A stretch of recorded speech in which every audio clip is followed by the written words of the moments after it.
Hi guys, welcome to my YouTube channel. So before we get started, make sure to hit the like button, also subscribe to my channel. In this video, we will talk about Cybersecurity 101, protecting your digital life. So make sure to watch the full video.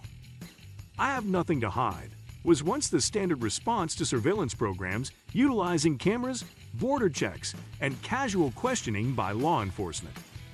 Privacy used to be considered a concept generally respected in many countries, with a few changes to rules and regulations here, and they're often made only in the name of the common good. Things have changed, and not for the better.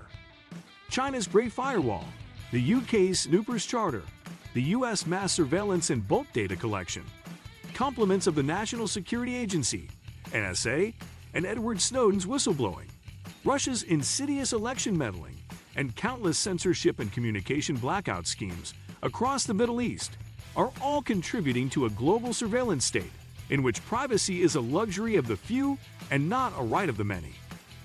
As surveillance becomes a common factor of our daily lives, privacy is in danger of no longer being considered an intrinsic right, and it seems we too are adopting our own personal forms of online digital stalking and spying. Everything from our web browsing to mobile devices and the Internet of Things, IoT, products installed in our homes has the potential to erode our privacy and personal security. And you cannot depend on vendors or ever-changing surveillance rules to keep them intact. Having nothing to hide doesn't cut it anymore. We must all do whatever we can to safeguard our personal privacy, not only from agencies and companies, but also from each other. Taking the steps outlined below can not only give you some sanctuary from spreading surveillance tactics, but also help keep you safe from cyber attackers, scam artists, and a new emerging issue, technological stalking.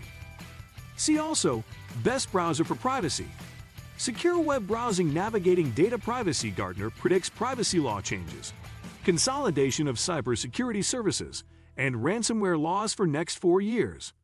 Data management is at the heart of privacy. Data is a vague concept and can encompass such a wide range of information that it is worth breaking down different collections before examining how each area is relevant to your privacy and security. Personally Identifiable Information (PI), known as PII. This can include your name, physical home address, email address, telephone numbers, date of birth, marital status, social security numbers, US, national insurance numbers, UK, and other information relating to your medical status, family members, employment, and education. Why does it matter? All this data, whether lost in different data breaches or stolen piecemeal through phishing campaigns, can provide attackers with enough information to conduct identity theft, take out loans using your name, and potentially compromise online accounts that rely on security questions being answered correctly. In the wrong hands, this information can also prove to be a goldmine for advertisers lacking a moral backbone. Browsing habits and website visits. Internet activity is monitored by an Internet Service Provider, ISP, and can be hijacked. While there is little consumers can do about attacks at the ISP level, the web pages you visit can also be tracked by cookies, which are small bits of text that are downloaded and stored by your browser. Browser plugins may also track your activity across multiple websites. Why does it matter? Cookies are used to personalize internet experiences, and this can include tailored advertising. However, such tracking can go too far, as shown when the unique identifiers added to a cookie are then used across different services and on various marketing platforms. Such practices are often considered intrusive. Also, carpet bombing DDoS attack takes down South African ISP for an entire day. Hackers breached One Telecom, Austria's largest ISP. Here's how to enable DoE in each browser. ISPs be damned. Message and email content. Our email accounts are often the pathway that can provide a link to all our other valuable accounts, as well as a record of our communication with friends, families, and colleagues.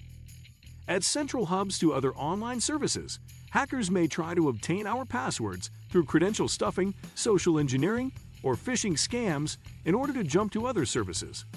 Why does it matter? If an email account acts as a singular hub for other services, A single compromise can snowball into the hijack of many accounts and services. Phone numbers. In targeted attacks, fraudsters are using social engineering techniques to impersonate their victims in calls to telephone service providers.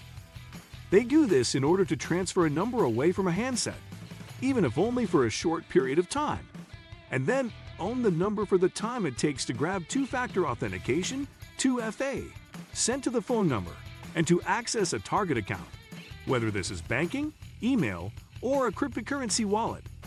Why does it matter? If your phone number ends up outside of your control, this means that 2FA codes can be stolen, and any online account linked to this number is at risk of being hijacked. Online purchases, financial information. When you conduct a transaction online, this information may include credentials for financial services, such as PayPal, or credit card information, including card numbers, expiry dates, and security codes.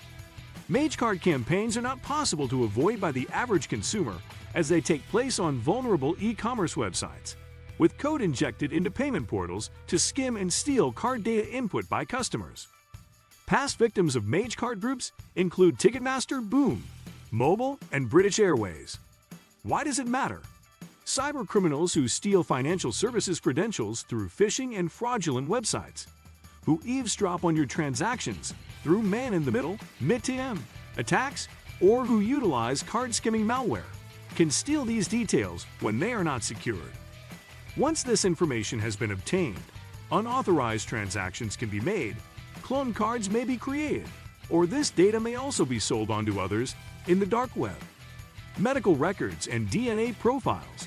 Another entrant to the mix, hospitals are now transitioning to electronic records, and home DNA services store genetic information belonging to their users, submitted in the quest for help-related queries or tracing family histories. Why does it matter? The loss of medical information, which is deeply personal, can be upsetting and result in disastrous consequences for everyone involved. When it comes to DNA, however, the choice is ours whether to release this information outside of law enforcement demands, and it is often the use of ancestry services that release this data in the first place.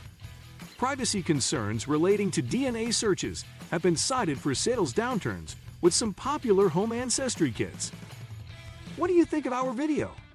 Let me know in the comments section below. Before you go, please hit the like button and subscribe to my channel. Thanks for watching.